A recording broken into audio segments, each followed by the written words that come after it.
ভুলে ভরা booth committee জল বের করতে কমিটি গঠন। বুথ কমিটির কি হাল? কত বুথে কমিটি হয়নি তদন্তে 5 সদস্যের কমিটি।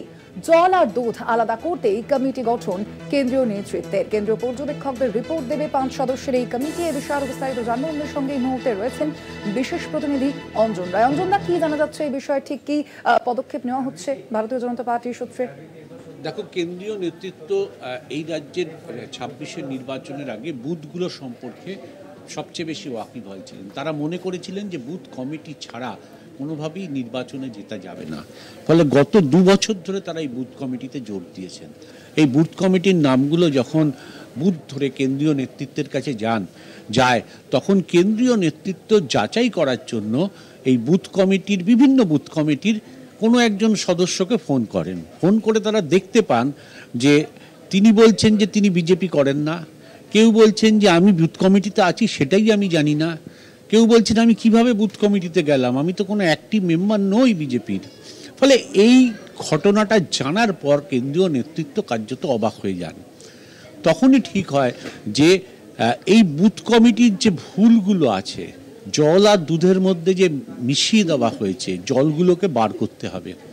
সুনীল বানসাল পরিষ্কারভাবে নির্দেশ দেন যে 5 সদস্যের একটা কমিটি তৈরি হবে, সেই কমিটি এই কাজগুলো করবে এবং এই কমিটি এর সঙ্গে দেখবে যে বুথগুলোতে এখনও কমিটি তৈরি হয়নি, বুথ কমিটি তৈরি হয়নি, সেই কমিটিগুলো যাতে তৈরি হয় তার উদ্যোগ দেবে।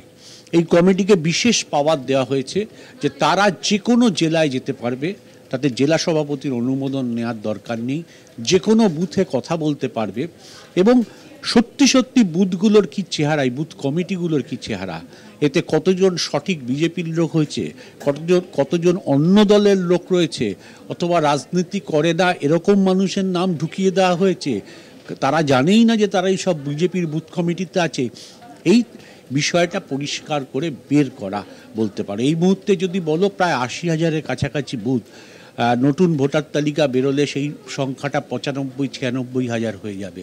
ফলে এই বিপুল বুথ কমিটিকে তৈরি করার ক্ষেত্রে যে ত্রুটিগুলো রয়েছে সেই ত্রুটিগুলোকে দূর করার উদ্যোগ নিয়েছে কেন্দ্রীয় নেতৃত্ব। এই জল আর দুধের মিশ্রণ না করে দুধটাকে রেখে জলটাকে বার করে দেওয়া, এটাই কেন্দ্রীয় নেতৃত্বের টার্গেট। দেখতে হবে সেটা কতটা সফল হলো, কারণ 26-এর এই সময় ঠিক 1 বছর পর ভোটের দামামা বাজবে। ফলে স্বাভাবিকভাবে তার আগে এই প্রস্তুতিটা সেরে ফেলতে হবে রাজ্য নেতৃত্বকে। কিন্তু কেন্দ্রীয় নেতৃত্ব যেহেতু এই ধরনের অভিযোগ এই রাজ্য সম্পর্কে বারবার উঠে আসছে, ফলে তারাই আবার দায়িত্ব নিয়েছে এই ভুলটাকে শুধরে দেওয়ার জন্য। একেবারে অঞ্জন দা, ধন্যবাদ। আমরা কথা বলছিলাম আমাদের সঙ্গে নিউজ রুম থেকে ছিলেন বিশেষ প্রতিনিধি অঞ্জন রায়।